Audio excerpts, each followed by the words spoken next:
Hai teman-teman, welcome back to my YouTube channel.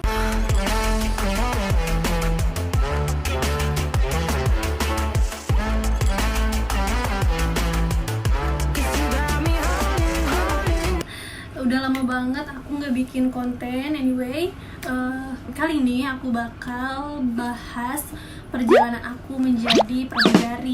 Jadi banyak banget juga sih di DM aku teman-teman yang kayak pengen tahu cerita aku gimana jadi pramugari. So aku akan mulai cerita, tapi agak panjang juga, nggak apa-apa ya, karena kan kalian juga yang pengen tahu perjalanan aku jadi pramugari itu kayak gimana. Oke. Sebenarnya sih rumit banget kalau pengen diceritain, itu panjang juga, banyak juga orang yang berjasa di balik semuanya. Jadi dulu itu waktu lulus sekolah SMA, jadi waktu lulus SMA itu aku sempat lihat tuh, aku waktu itu punya Twitter juga.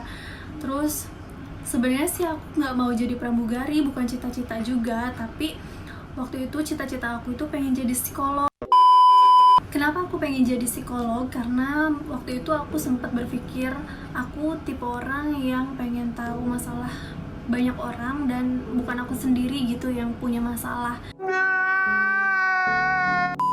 Aku pengen tahu, ternyata aku punya temen banyak yang kadang aku pengen tahu aja mereka punya masalah yang sama dengan aku atau enggak, dan gimana cara mereka untuk menyelesaikan masalah itu gitu. So singkat cerita, itu nggak mungkin terjadi karena waktu itu aku sempat berpikir aku kasihan sama orang tua aku kalau aku ambil kuliah psikolog. Aku takutnya itu berhenti tengah jalan aja gitu, nanti aku kerja enggak, selesai kuliah juga enggak gitu. Jadi waktu itu juga sempat aku buka-buka Twitter, ternyata lewatlah iklannya pramugari di situ, dan aku milih untuk jadi pramugari. Nggak tahu kenapa terlintas aja di pikiran aku gitu. Singkat cerita, jadi aku bilang sama ibuku kalau ada pelatihan pramugari di situ dan aku pengen jadi pramugari biar aku cepet kerja, intinya gitu, biar aku bisa bantu ibu, bisa bantu orang tua aku.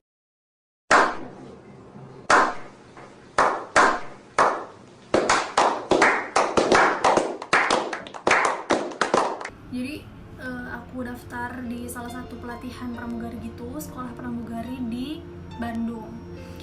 Nah, aku di situ harusnya sekolahnya itu selama 6 bulan, tapi aku di situ cuma 2 bulan setengahan.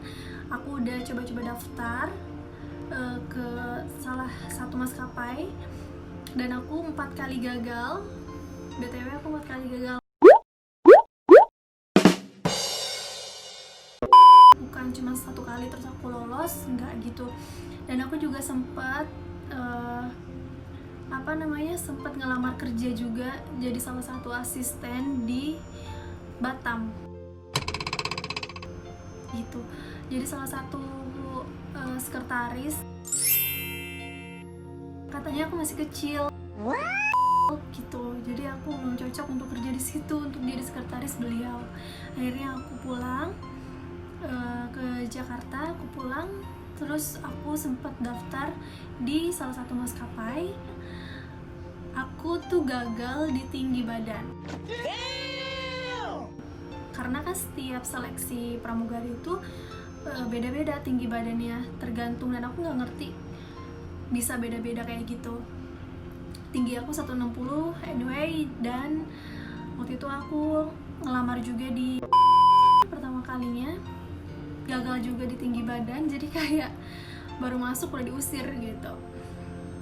Di tinggi badan udah gagal ya gimana gitu loh. Terus setelah itu aku ngelamar lagi dan aku telat, aku pulang lagi ke rumah, dan yang keempat baru aku masuk, dan itu pun aku nggak bilang sama orang tua aku kalau aku ngelamar kerja jadi pramugari gitu. Aku itu ngasih tahu orang tua setelah aku masuk dan keterima, baru aku kasih tahu. Aku di Jakarta itu waktu itu nebeng ke tempat temen yang emang udah punya apartemen di Jakarta. Jadi aku nebeng berapa malam, 2 malaman aku nebeng, terus aku daftar. Dan waktu itu tuh aku nggak pernah mikir aku mau jadi pramugari apa, aku nggak milih-milih. Jadi yang penting aku kerja, cepet kerja, cepet punya uang, itu aja di pikiran aku.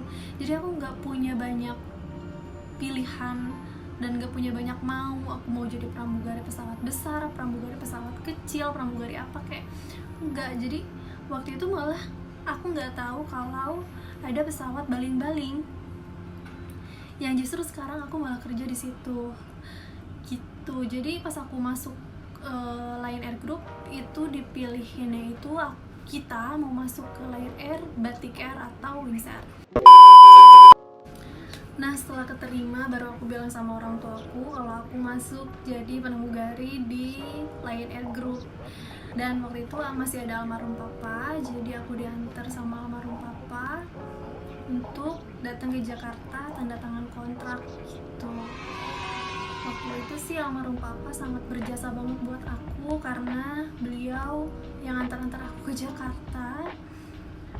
Pagi hari berangkat sampai pulangnya malam, balik lagi ke Bandung cuma untuk nungguin aku. Beliau sempat tanya ke aku waktu tanda tangan kontrak karena kan tanda tangan kontrak pertama itu untuk 4 tahun. Beliau tanya ke aku, ini bener nggak nak mau ditanda tangan apa enggak gitu. Emang yakin nih 4 tahun nggak mau nikah katanya gitu. Cuman aku yakin, aku bilang iya yakin, aku mau kerja bukan mau nikah di umur aku yang waktu itu masih 18 tahun atau 19 tahun, ya 18 tahun karena baru lulus sekolah kan. Apa ya, menurut aku tuh pengalaman itu nggak bisa dibeli gitu. Jadi harus punya banyak pengalaman. Meskipun nikah di usia muda tapi gagal kan aku juga takut ya. Jadi aku pengen banyakin pengalaman aku, dan terutama aku pengen bantu orang tua aku gitu. So guys, waktu itu aku tes pramugari waktu zamannya aku tahun 2014. Yang pertama itu aku cek tinggi badan, berat badan itu minimal 158 cm. Habis itu aku di interview aku tes psikotes. Habis psikotes aku tes interview lagi sama HRD. Setelah itu aku pantohir, itu dicek kayak ada bekas luka apa enggak di badan, depan, belakang, kaki. Setelah itu pembagian penempatan mau ditempatin di Lion Air, Wings Air atau Batik. Terus terakhir tes kesehatan gitu. Di situ dites kesehatan kita, dicek punya penyakit apa enggak kayak gitu guys. Itu tahun 2014 ya waktu zamannya aku gitu. Yang sekarang pasti berubah dan beda lagi sama zamannya aku. Terus waktu itu aku setelah tanda tangan kontrak pertama itu untuk 4 tahun. Dan setelah tanda tangan kontrak, lalu aku lanjut training pramugari di Lion Air Group gitu guys. Waktu itu trainingnya selama 6 bulan kurang lebih, terus pengecekan. Setelah itu barulah jadi pramugari yang sesungguhnya gitu. Panjang dan berliku banget jalannya, tapi kalau kalian ada niat dan usaha pasti kok cita-cita kalian tercapai untuk jadi pramugari gitu. Selalu utamain orang tua di atas doa-doa kalian ya, karena ini memang aku rasain banget. Jadi aku selalu berusaha dan berdoanya itu untuk orang tua aku gitu. Gimana caranya aku bisa bahagiain orang tua aku dengan cara aku bekerja. Jadi buat kalian jangan putus asa, jangan menyerah. Kalau kalian baru coba sekali terus kalian ngerasa kayaknya aku nggak bisa deh gitu. Nah, jadi kan aku jadi pramugari itu, masuk pramugari dari 2014, jadi udah hampir 6 tahun.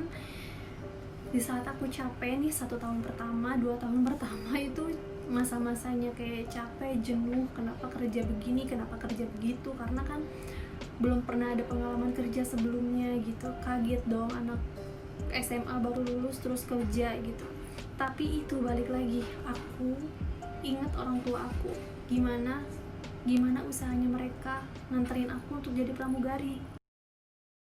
Oke teman-teman, tetap semangat buat kalian yang pengen jadi pramugari. Itu tadi singkat cerita perjalanan aku menjadi pramugari dari tahun 2014 sampai dengan sekarang di salah satu maskapai di Indonesia. Dan aku cukup bangga dengan apa yang aku capai, dengan apa yang aku usahakan, dengan apa yang aku doakan, dengan apa yang selalu aku panjatkan kepada Tuhan gitu. Sedikit-sedikit doanya dijawab, sedikit-sedikit doanya dikabul sama Allah. Jadi kalian jangan menyerah. Kalau kalian baru coba sekali terus kalian ngerasa gagal, terus putus asa gitu, coba lagi terus-terusan sampai kalian dapat. Insya Allah kalau kalian diiringi dengan doa dan kemauan pasti akan ada hasilnya gitu. Thank you guys sudah ngikutin aku. Nanti aku bakal cerita-cerita lagi gimana kehidupan pramugari. Jadi kalian jangan bosan-bosan dan jangan lupa subscribe, like, dan komen. Terima kasih. Kalau aku ada salah-salah mohon dikoreksi di komen. Terus kalau misalkan kalian ada request lainnya, kalian boleh juga tulis di kolom komentar. Bye bye.